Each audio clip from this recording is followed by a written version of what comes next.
Hi friends, welcome to law school law സിമേഴ്സ്.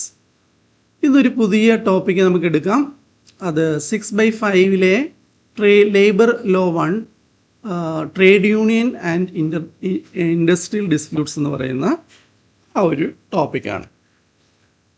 കഴിവതും ഞാൻ ഇച്ചിരി സ്ലോ ആണ്, കഴിവതും ഞാൻ സ്പീഡിൽ പറയാൻ നോക്കാം. നമ്മളെ സിലബസ് ഒന്ന് നോക്കിക്കോളൂ. എന്താണ് ഹിസ്റ്ററി, ട്രേഡ് യൂണിയൻ മൂവ്മെൻറ്റിൻ്റെ ഹിസ്റ്ററി, അതിൻ്റെ രജിസ്ട്രേഷൻ, അതിൻ്റെ ഒബ്ജക്ട്സ്, അതേപോലെ തന്നെ ഇൻഡസ്ട്രിയൽ ഡിസ്പ്യൂട്ട് ആക്ടിനകത്ത് ഒന്ന് രണ്ട് definitions, then strike, lockout, lay off, retrenchment, closure. ഇത്രയും സാധനമാണ് നമ്മൾ പഠിക്കാനുള്ളത്. അപ്പോൾ ഞാൻ വീഡിയോ ലെങ്തി ആവാതിരിക്കാൻ വേണ്ടിയിട്ട് നേരെ അങ്ങ് പോവാണ്. നമ്മുടെ ട്രേഡ് യൂണിയൻ ആക്ട് അത് 1926 എനാക്ട് ചെയ്യപ്പെട്ടിരിക്കുന്നത്. നിങ്ങൾക്ക് എപ്പോഴും ഓർത്തിരിക്കേണ്ട ഒരു സാധനം എന്ന് പറയുന്നത് അതിനകത്ത് ആക്റ്റും കൂടെ നിങ്ങൾ എഴുതാൻ നോക്കുക. മറ്റുള്ളവരുടെ ആൻസറിൽ നിന്നും നമ്മുടെ ആൻസറൊന്നും ഒരു ഡിഫറൻസ് ഉണ്ടാവാൻ നമ്മൾ ശ്രദ്ധിക്കണം. അപ്പോൾ ആക്ട് 1926 ആണ് ട്രേഡ് യൂണിയൻ ആക്ട് എന്ന് പറഞ്ഞു. അതിൽ നിന്ന് 10 മൈനസ് ചെയ്ത് കഴിഞ്ഞാൽ 16. ആക്ട് 16 ഓഫ് 1926 ആണ് ഏത് ട്രേഡ് യൂണിയൻ ആക്ട് എന്ന് പറയുന്നത്. അപ്പം act 16 of 1926 is Trade Union Act. Then, why it is enacted? It is enacted to provide for registration as well as legal protections of trade union. To provide registration as well as legal protection of trade unions and to define their rights and liabilities. Okay. Then, first aspect കഴിഞ്ഞു. Then, എന്താണ് trade union in India before 1926 എന്ന് പറയുന്നത് there was no legal status. അന്ന് ഉള്ള ഡിസ്പ്യൂട്ടുകൾക്കെല്ലാം criminal conspiracy 120B colonial ഇതിലുള്ള എറയിലുള്ള ആ criminal liabilities ആയിരുന്നു അവിടെ നമുക്കെതിരെ ചാർജ് ചെയ്യുന്നത്. അതിനനുസരിച്ചായിരുന്നു പ്രോസിക്യൂട്ട് ചെയ്യുന്നത്. ഇപ്പോൾ IPC 120B ക്രിമിനൽ കോൺസ്പിറസി അതിനകത്തേക്ക് അങ്ങ് കയറിപ്പോയി. അപ്പം എന്തിനാണിത് ഇനാക്ട് ചെയ്യപ്പെട്ടത്? എന്തിനാണ്? To remove uncertainty regarding the legal positions of trade union. ഞാൻ ഒരു പ്രാവശ്യം വെച്ച് പറയുന്നുള്ളൂ, ശ്രദ്ധിച്ച് കേട്ടാൽ മതി. To remove the uncertainty regarding legal positions of trade union. Second one, encourage the growth of legitimate labour organisation. Growth of legitimate labor organization. Then, protect trade unions and their members from civil and as well as criminal activities while in the part of their trade disputes, while acting in contemplation of trade dispute. Okay. അപ്പോൾ enact ചെയ്യപ്പെടാനുള്ള 3 കാരണം ഞാൻ പറഞ്ഞു, അതൊന്ന് നോക്കുക. പിന്നെ what is the history? ഇത് pre constitutional എറയിലുള്ള സംഭവമായിരുന്നു. 19th and 20th സെഞ്ച്വറിയിലാണ് ഇത് ഇവോൾവ് ചെയ്തത്. എന്തിന് റെസ്പോൺസ് ആയിട്ടാണ് വന്നത്? ഇൻഡസ്ട്രിയൽ എക്സ്പ്ലോയിറ്റേഷനും പുവർ വർക്കിംഗ് കണ്ടീഷനും എതിരായിട്ടാണ്. കൊളോണിയൽ എറയിലുള്ള ഇൻഡസ്ട്രിയൽ എക്സ്പ്ലോയിറ്റേഷനും പുവർ വർക്കിംഗ് കണ്ടീഷനും എതിരായിട്ടാണ് ഈ സംഭവം, റെസ്പോൺസ് ആയിട്ടാണ് ഈ സംഭവം ഇവോൾവ് ചെയ്തു വന്നത്. ആ 1980s എന്താണ് ലേബർ അൺറസ്റ്റ് എവിടെയൊക്കെയാണ്? Textile, jute as well as railway സെക്ടേഴ്സിൽ ഉണ്ടായിരുന്നു. അന്നൊക്കെ അത് മാത്രമേ ഉള്ളൂ. പിന്നെ labour workers association were temporary as well as unrecognised. ലോയിലെ അവ ടെമ്പററി അൺറെക്കഗ്നൈസ്ഡ് ആണ്. അപ്പം ഇതിനൊക്കെ ഒരു മാറ്റം വേണം. അങ്ങനെ മാറ്റം വന്നു എന്നാണ് 1980. എന്താണ് first organised labour movement in India? 1980 N.M. ലോക്കൻ്റെ ഏത് പേരിലാണ്? ബോംബെ മിൽ ഹാൻഡ്സ് അസോസിയേഷൻ എന്ന പേരിൽ ഫസ്റ്റ് ഓർഗനൈസ്ഡ് ലേബർ മൂവ്മെൻറ്റ് ഉണ്ടായി. 1890 അതുണ്ടായത്.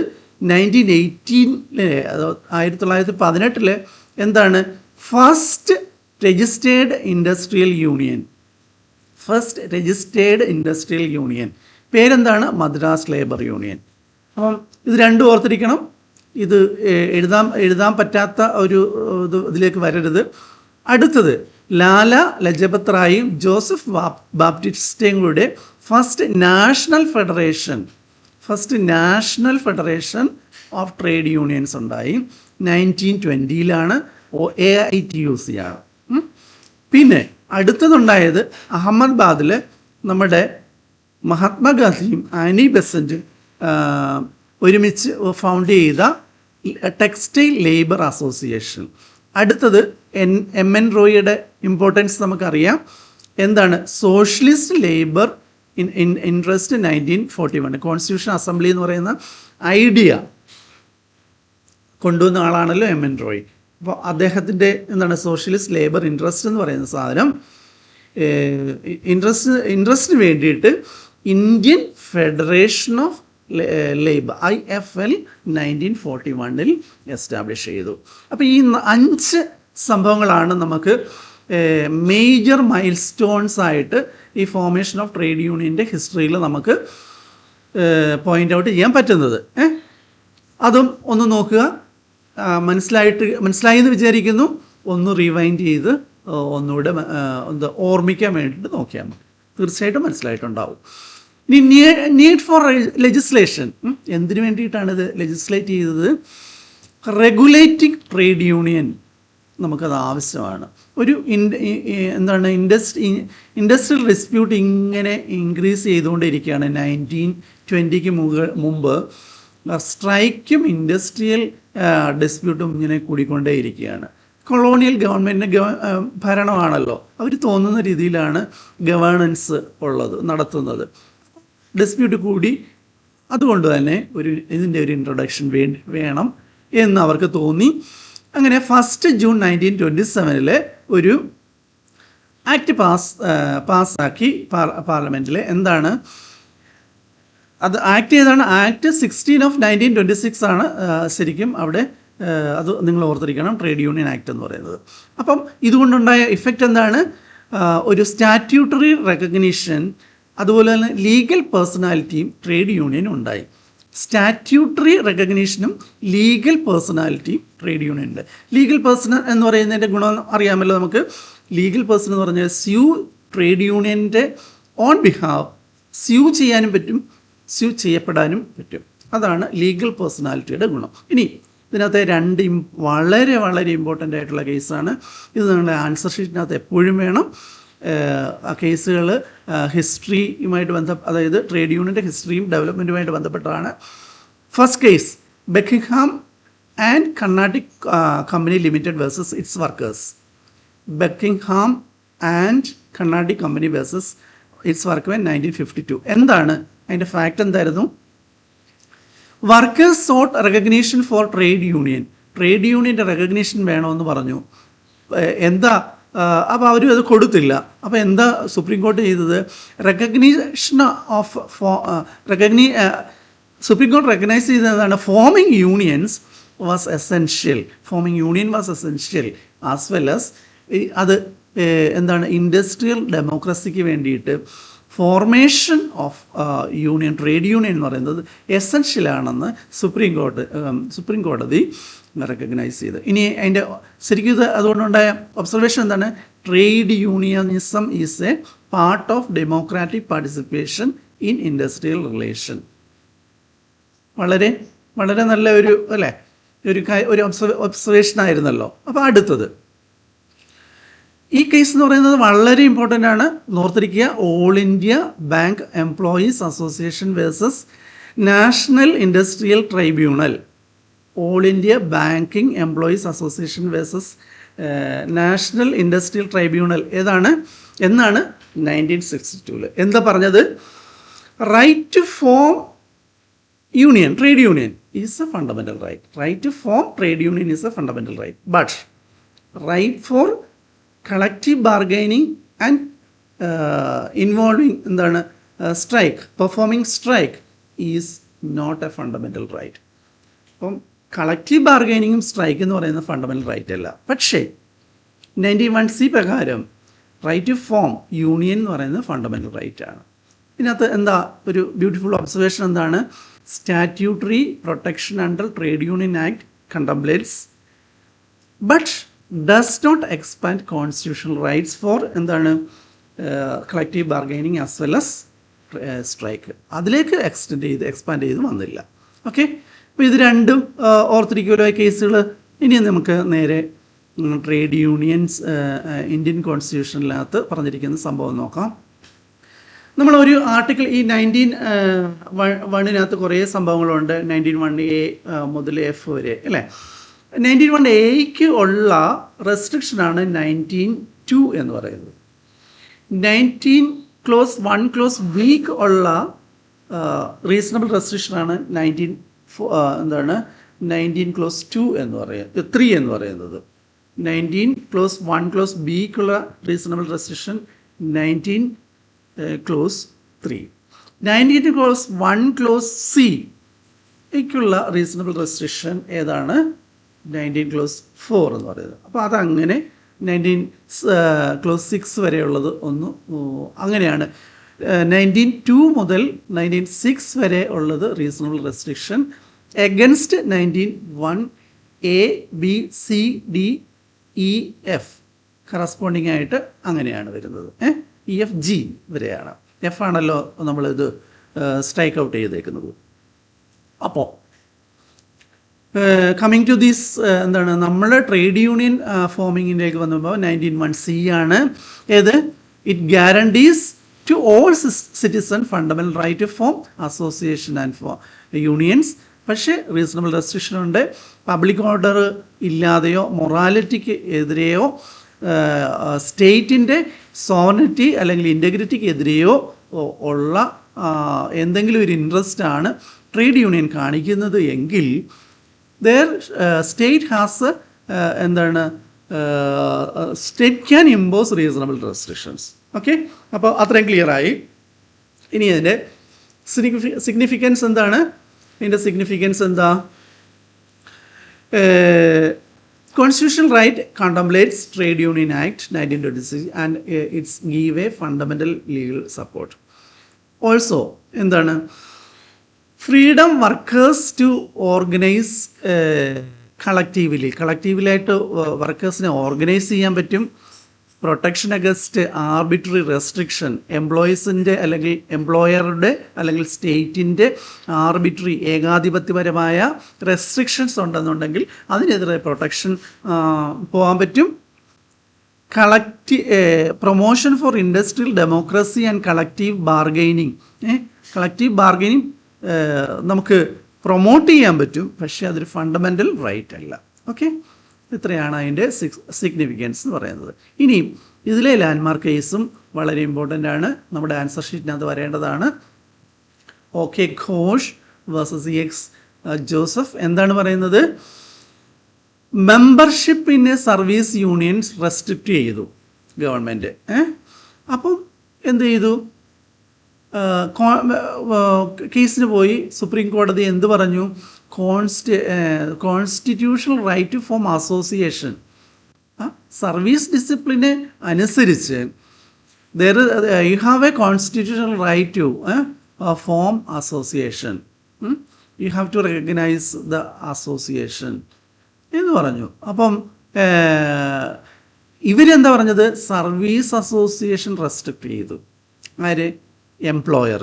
അപ്പോൾ സ്റ്റേറ്റ് എന്ത് പറഞ്ഞു? അത് നമ്മളുടെ അവകാശമാണെന്ന് പറഞ്ഞു, കോൺസ്റ്റിറ്റ്യൂഷണൽ റൈറ്റ് ആണെന്ന് പറഞ്ഞു, ഭരണഘടനാപരമായ അവകാശം എന്ന് പറഞ്ഞു. അപ്പോൾ ഇതെന്താ ഇതിനകത്ത് ഒബ്സർവേഷൻ എന്താണ്?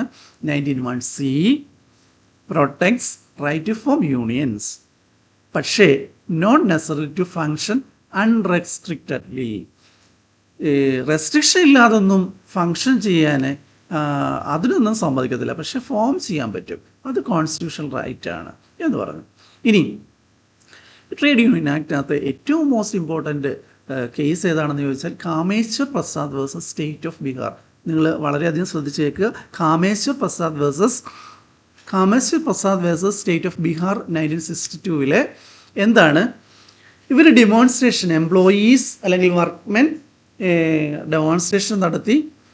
ഗവൺമെൻറ് സർവൻസ് ആയിരുന്നു, ഡെമോൺസ്ട്രേഷൻ നടത്തി, അത് പ്രൊഹിബിറ്റ് ചെയ്തു. അപ്പോൾ കേസ് വന്നപ്പോൾ എന്താ പറഞ്ഞത്? Formation of union is fundamental right. വളരെ ശ്രദ്ധിച്ചേക്കുക. Formation of union is fundamental right, but right to strike is not fundamental right. Right to strike എന്ന് പറയുന്നത് ഫണ്ടമെൻ്റൽ റൈറ്റ് അല്ല. ഫോർമേഷൻ ഓഫ് യൂണിയൻ എന്ന് പറയുന്നത് ഫണ്ടമെൻ്റൽ റൈറ്റ് ആണ്. ഇവിടെ വേറൊരു കേസിനകത്ത് കളക്റ്റീവ് ബാർഗൈനിങ്ങും സ്ട്രൈക്കും ഫണ്ടമെൻ്റൽ റൈറ്റ് അല്ലെന്ന് അതിൻ്റെ ഹിസ്റ്ററിക്കകത്ത് പറഞ്ഞ കേസ് ഏതാണ്? All India bank employees association versus national industrial tribunal 1962 കേസാണ്. Formation of union is fundamental, but collective bargaining and strike are not fundamental rights എന്ന് പറഞ്ഞത്. അപ്പോൾ ഈ രണ്ട് കേസും സ്ട്രൈക്കിനകത്ത് നമുക്ക് എഴുതാവുന്നതാണ്. ഇനി ഡെഫിനിഷനിലേക്ക് പോകാം. ഒരു ഡെഫിനിഷൻ എപ്പോഴും ഒന്നുകിൽ മീൻസ് 3 ടൈപ്സ് ഓഫ് ഡെഫിനിഷൻസ് ഉണ്ട്. It means, trade union means എന്ന് പറഞ്ഞു കഴിഞ്ഞാൽ അതിൻ്റെ ആസ്പെക്റ്റ് മാറി. Trade union means and includes എന്ന് പറഞ്ഞാൽ വേറൊരു ആസ്പെക്റ്റായി. ട്രേഡ് യൂണിയൻ ഇൻക്ലൂഡ്സ് എന്ന് പറഞ്ഞു കഴിഞ്ഞാൽ മറ്റൊരു ആസ്പെക്ട്സായി. അപ്പോൾ 3 രീതിയിൽ ഈ ഡെഫിനിഷൻ നമുക്ക് കൊണ്ടുവരാൻ പറ്റും. ഇവിടെ മീൻസ് എന്ന് പറയുന്ന ഫേസറ്റിലുള്ള ഡെഫിനിഷനാണ് ട്രേഡ് യൂണിയനിലെ സെക്ഷൻ 2H ഏത് ആക്ടിനകത്ത്? ആക്ട് 16 ഓഫ് 1926 ട്രേഡ് യൂണിയൻ ആക്ടിനകത്ത് പറഞ്ഞിരിക്കുന്നത്. Okay, then trade union means any combination whether temporary or permanent, formed primarily for the purpose of എന്താണ്? Purpose of regulating relations between workmen and employers. അതേപോലെ relation between workmen and workmen, അവർ തമ്മിലുള്ള വർക്ക്മെനും തമ്മിലുള്ള ഒരു relation. പിന്നെ എന്താണ്? അപ്പുറത്ത് എംപ്ലോയീസ് എന്നുള്ള റിലേഷൻ. അതേപോലെ for imposing restrictive conditions on the conduct of any trade union. Trade യൂണിയൻ്റെ കണ്ടക്റ്റ്, ട്രേഡ് അല്ലെങ്കിൽ ബിസിനസ്സിൻ്റെ കണ്ടക്റ്റ്, അതിന് റെസ്ട്രിക്റ്റീവ് കണ്ടീഷൻ കൂടെ. പിന്നെ and also includes any federation of 2 or more trade union, 2 അതിലധികമോ ഉള്ള ട്രേഡ് യൂണിയൻ്റെ ഫെഡറേഷനും വേണമെന്നുണ്ടെങ്കിൽ. ഇപ്പോൾ നമ്മൾ ഇത് ഒരു കളക്റ്റീവ് ബാർഗൈനിങ് വേണ്ടിയിട്ട് ഇപ്പം എന്താണ് ഡിയർനെസ് അലവൻസ് ഇല്ല, കൊടുക്കുന്നില്ല എന്ന് പറയുമ്പോൾ വേണമെന്നുണ്ടെങ്കിൽ എല്ലാ യൂണിയനും കൂടെ ഒന്നിച്ചൊരു ഫെഡറേഷനാക്കി വെച്ചിട്ട് ഗവൺമെൻറ്റിനെതിരെ ഒരു ഡെമോൺസ്ട്രേഷൻ നടത്താം, ഒരു ജാഥ അങ്ങനെയൊക്കെ നടത്താൻ പറ്റും അല്ലേ. അപ്പോൾ അതും ഒരു ട്രേഡ് യൂണിയൻ എന്നുള്ള ഇതിലേക്ക്. പല trade unions more than association അല്ലെങ്കിൽ ഫെഡറേഷൻ ഓഫ് ട്രേഡ് യൂണിയൻസ് ഇവിടെയുണ്ട്. നിങ്ങൾ പേപ്പറിനകത്ത് സ്ഥിരം കാണുന്ന. അപ്പോൾ ട്രേഡ് യൂണിയൻ എന്താണ്? Combination of means any combination whether temporary, പെർമനൻറ്റോ ടെമ്പററി ആയിട്ടുള്ള കോമ്പിനേഷനാണ്.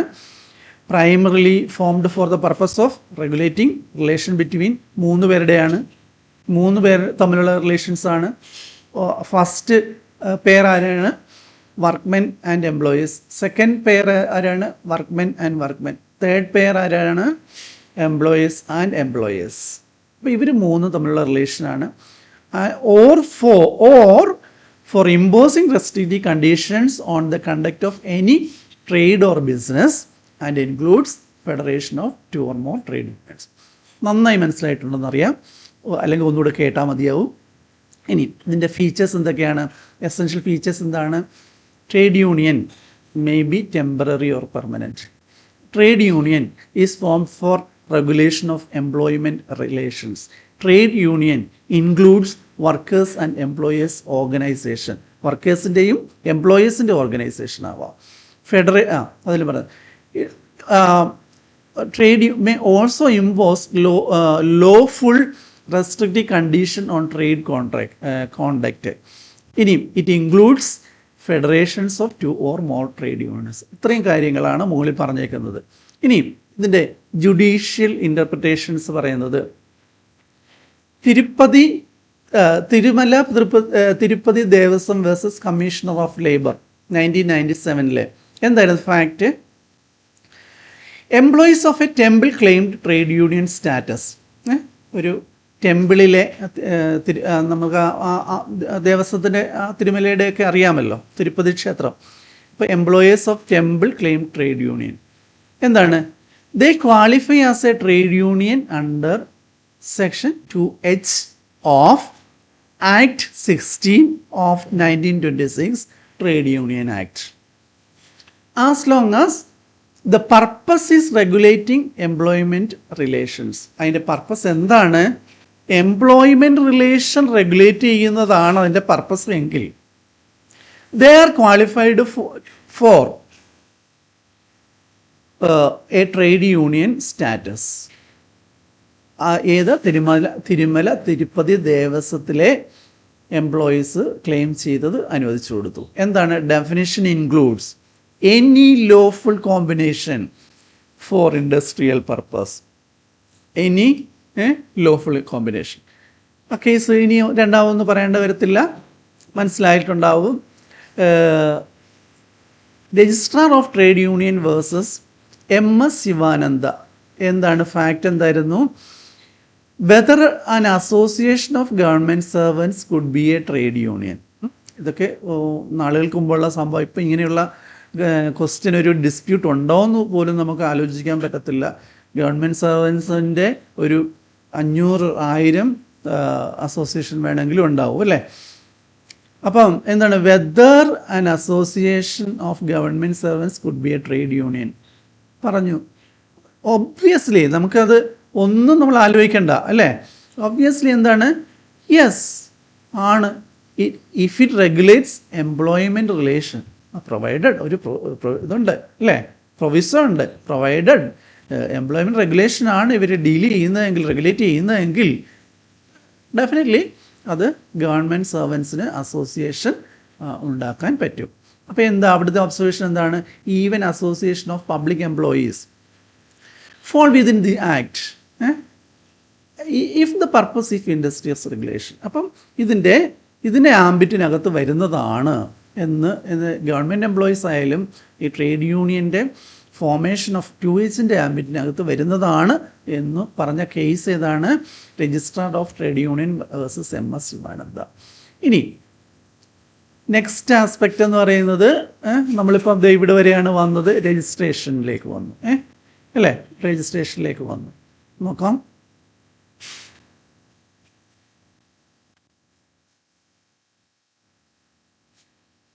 Registration of trade union. അതിൻ്റെ ബെയർ ആക്ടിൻ്റെ പ്രൊവിഷൻ എവിടെയാണ് വരുന്നത്? Section 4 to 6 of act 16 of 1926 trade union act.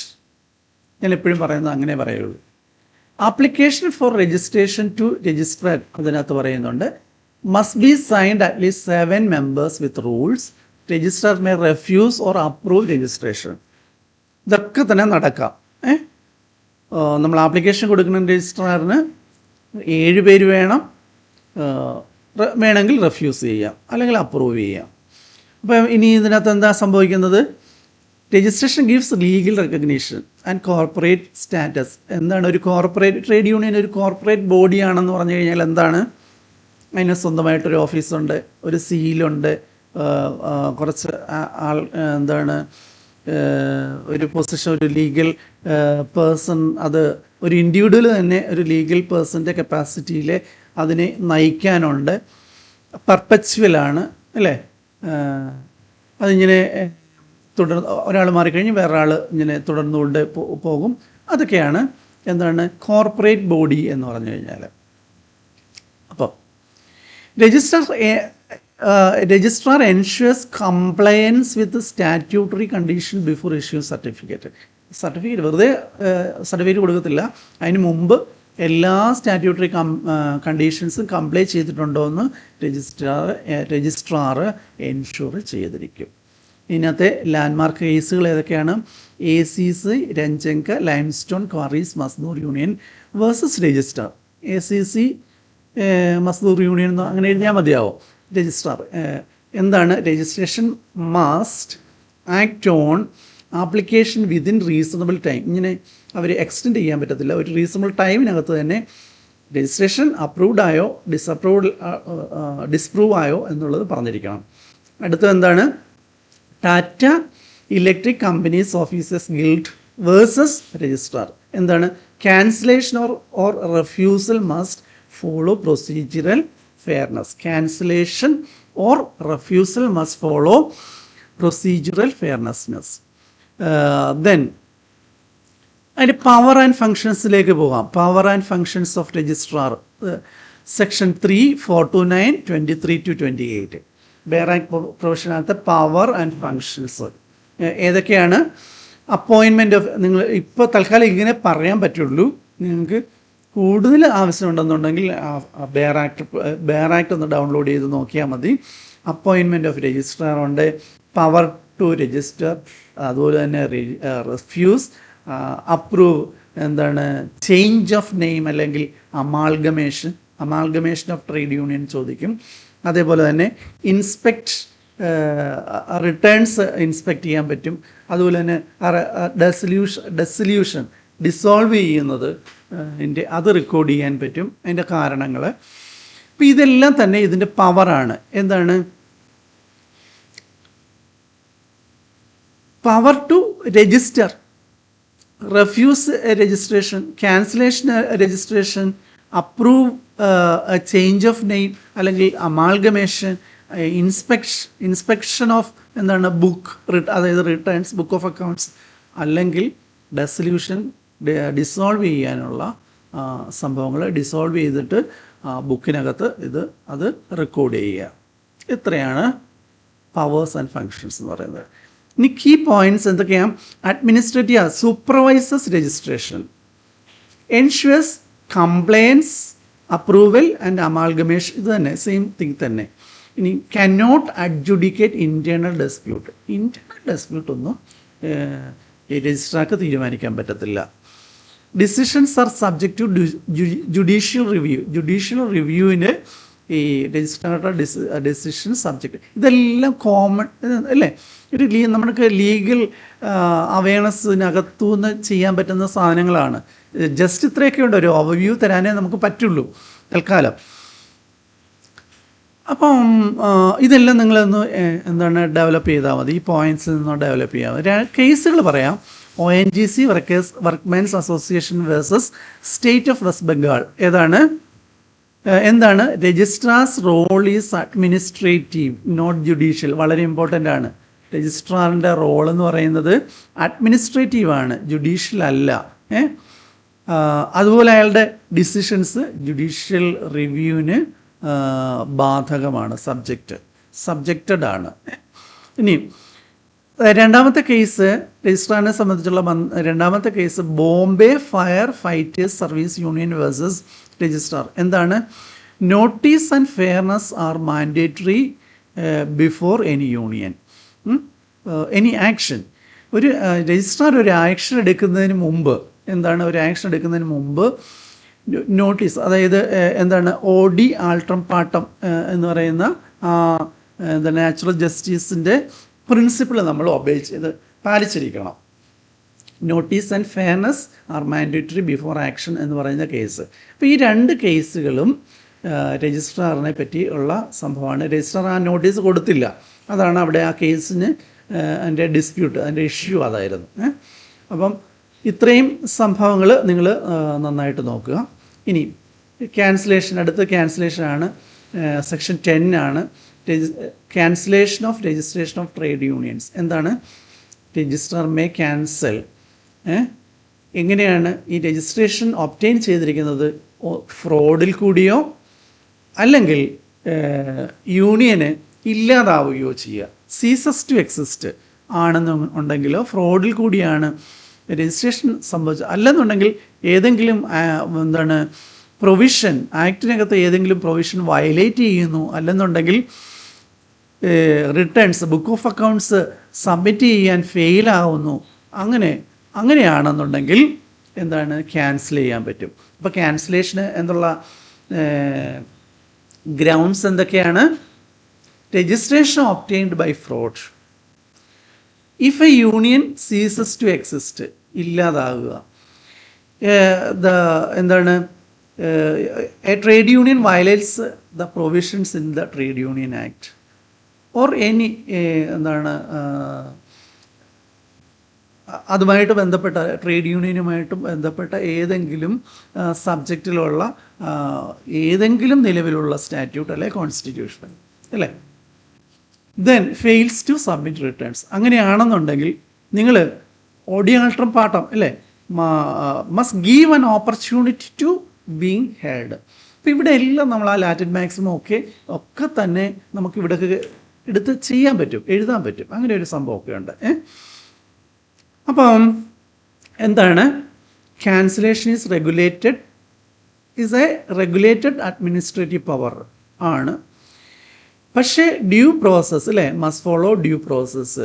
Opportunity of being heard അത് ഹിയറിങ് വേണം. ദെൻ എൻഷ്യൂർസ് ഈ ക്യാൻസലേഷൻ അല്ലെങ്കിൽ രജിസ്ട്രേഷൻ എന്താണ് ensure union accountability while protecting unions from arbitrary. യൂണിയന് തന്നെ ഒരു ആർബിട്രറി ആക്ഷനൊക്കെ എടുക്കാൻ പറ്റും, അത് വരാം. യൂണിയനെതിരെ ഒരു ആർബിട്രറി ആക്ഷൻ വരാം. അപ്പോൾ ഇതൊന്നും തന്നെ സംഭവം നടക്കത്തില്ല. അതിൻ്റെ ലാൻഡ്മാർക്ക് കേസുകൾ ഏതൊക്കെയാണ്?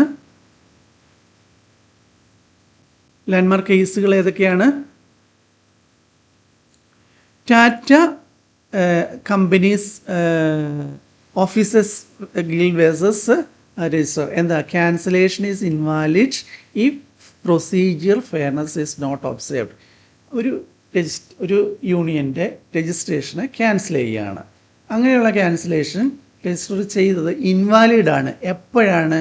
ആ ഡ്യൂ പ്രോസസ്സ് എന്ന് പറയുന്ന സാധനം, ആ പ്രൊസീജിയർ ഫെയർനെസ് അവിടെ വന്നിട്ടില്ല, ഒബ്സർവ് ചെയ്യപ്പെട്ടിട്ടില്ല എന്നുണ്ടെങ്കിൽ അതിൻ്റെ ക്യാൻസലേഷൻ ഇൻവാലിഡാണെന്ന് പറഞ്ഞു. അടുത്ത കേസ് എന്താണ്? Proper notice and procedures should be required before cancellation അല്ലേ. അതും ഫെയർനെസ്സിനകത്ത് നാച്ചുറൽ ജസ്റ്റിസിനകത്ത് വരുന്നതാണ്. Bombay fire fighters service union versus registrar. അപ്പം ഈ രണ്ട് കേസുകൾ നന്നായിട്ട് നോക്കുക. രജിസ്ട്രേഷനുമായിട്ട് ബന്ധപ്പെട്ട സംഭവമാണ്. അപ്പം ഈ സംഭവം രണ്ട് കേസും രജിസ്ട്രേഷനുമായിട്ടും അതിൻ്റെ ക്യാൻസലേഷനുമായിട്ടൊക്കെ ബന്ധപ്പെട്ട കേസുകളാണ്. ക്യാൻസലേഷൻ ഇൻവാലിഡ് എന്ന് പറഞ്ഞത് എപ്പോഴാണ്? പ്രോപ്പർ നോട്ടീസും പ്രൊസീജിയറും പാലിക്കണം എന്ന് പറഞ്ഞത് ഏത് കേസിലാണ്? First case Tata electric companies officers guild versus registrar. Second Bombay fire fighters service union versus registrar. ഈ രണ്ട് കേസ്. അപ്പം നമുക്ക് അതിൻ്റെ ഫസ്റ്റ് പോർഷൻ ഇവിടെ വെച്ച് നമുക്ക് അവസാനിപ്പിക്കാം. Thank you all.